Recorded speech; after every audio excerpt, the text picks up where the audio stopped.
Canada's residential schools, restitution, reconciliation, and a legacy of harm.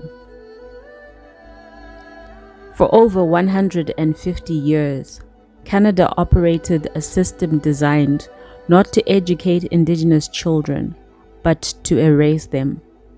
Residential schools were the centerpiece of a national policy of forced assimilation. Today, the Canadian government has paid billions in restitution. But what does that mean when the harm runs this deep? In this video, we're looking at the real history of residential schools, the money Canada paid in compensation, and the deeper question, can a settler government ever truly make things right? From the 1830s to the 1990s, more than 150,000 First Nations, Inuit, and Métis children were taken from their homes and forced into residential schools. These schools were run by Christian churches and funded by the Canadian government. Their goal? To kill the Indian in the child. Children were forbidden to speak their language. They were given European names. They were often abused, neglected, and isolated, stripped of their culture, their family, and their sense of self. More than 130 schools operated across Canada, and while the last school closed in 1996, the trauma continues to echo through generations. According to the Truth and Reconciliation Commission, at least 6,000 children died in these schools, though many experts believe the actual number is far higher. Hundreds of unmarked graves have been found in recent years, and the searches are ongoing. Over 150 years, the number of Indigenous children forced into residential schools is staggering. 150,000+ children attended government-funded schools. At its peak in the 1930s, over 80 residential schools were in operation at once. In 1931, nearly 75% of Indigenous school-age children in Canada were in residential institutions. These were not boarding schools. They were state-sponsored systems of cultural genocide. In 2006, after decades of lawsuits and survivor testimonies, the Canadian government signed the Indian Residential School Settlement Agreement, the largest class action settlement in Canadian history.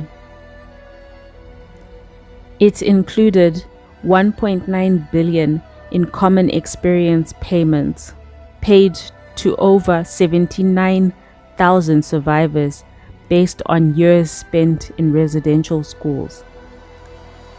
$3.18 billion through the independent assessment process for survivors of sexual harm and serious physical harm. Payments could reach up to $275,000 per person. $125 million to the Aboriginal Healing Foundation. $60 million to establish the Truth and Reconciliation Commission. In total, more than $5 billion has been paid in restitution, but no amount of money can undo what was done to generations of Indigenous children. In 2008, Prime Minister Stephen Harper delivered a formal apology in the House of Commons. The treatment of children in Indian residential schools is a sad chapter in our history. While some welcomed the acknowledgement, others criticized it as symbolic and not systemic, because while words matter, actions matter more. Restitution isn't just about back pay for harm, it's about returning power, and that's where things get complicated. The Canadian government, a settler state, still holds control over Indigenous lands, economies, and governance. Many reserves still lack clean drinking water. Indigenous people make up over 30% of Canada's prison population, despite being only 5% of the national population. And treaty rights repeatedly broken, overruled, and ignored. So while Canada has written checks, it hasn't returned the land. It hasn't restructured power. It hasn't dismantled the system that created residential schools in the first place. In 2021, Canada created a new holiday, the National Day for Truth and Reconciliation, on September 30th. It's a day to wear orange, to honor survivors, to reflect. But reconciliation without justice is just branding. And for many Indigenous people, it feels like Canada is more interested in being seen doing the right thing than actually doing it.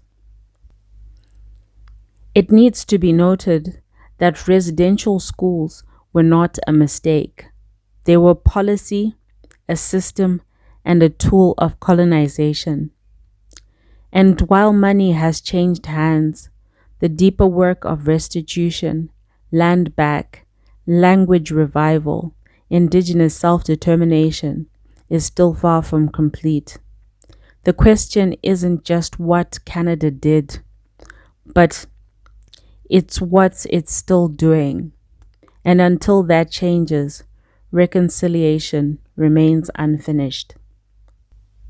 So to summarize, residential schools were government-funded, church-run institutions designed to forcibly assimilate Indigenous children into Euro-Canadian society.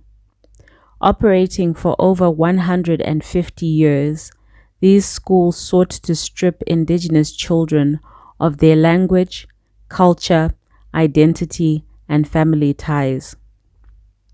The first school opened in 1831, the Mohawk Institution in Ontario. The system expanded after the Confederation in 1867. The last federally operated school closed in 1996, and it was named the Gordon Residential School in Saskatchewan. More than 150,000 First Nations, Inuit, and Métis children were taken from their homes. This experience for most students included physical, emotional, and sexual harm, forced labor, malnutrition, isolation from family and community, high mortality rates, often due to neglect and disease. In terms of restitution and reconciliation efforts, the Indian Residential Schools Settlement Arrangement of 2006 was the largest class action settlement in Canadian history. Some key components were 1.9 billion common experience payments paid to any survivor who attended a recognized residential school. Based on years spent at the school, 10,000 for the first year and 3,000 for each additional year. Over 1.62 billion was paid to 79,000 survivors.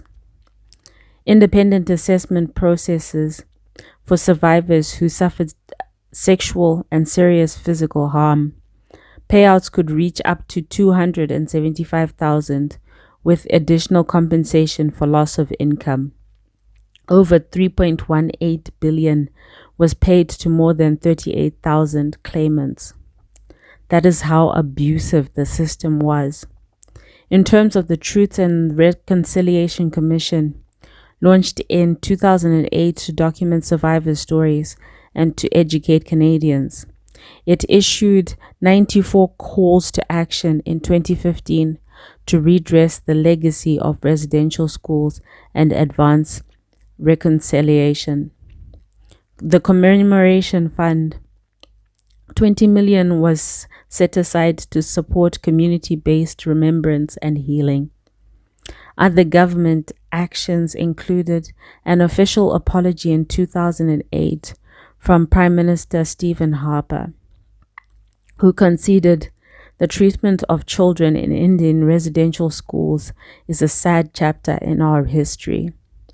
Then there was the National Day of Truth and Reconciliation on September 30th, which became a federal statutory holiday in 2021. It is also known as Orange Shirt Day, to honor survivors and those who never returned. Funding for reconciliation is made by the federal government, who has committed billions of dollars in ongoing support for survivor support programs, language revitalization, Indigenous-led education, ground searches for unmarked graves at former school sites. As of 2024, Canada has paid over $5 billion in compensation and support programs related to residential schools, but many Indigenous leaders still emphasize that true restitution is about more than money.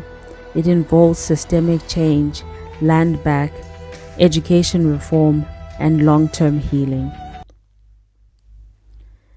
Thank you for watching. If you found this video informative, please like, share, and subscribe for more deep dives into history, justice, and the fight for truth. Also, please leave your comments or stories in the comments, and remember, truth comes before reconciliation. Thank you.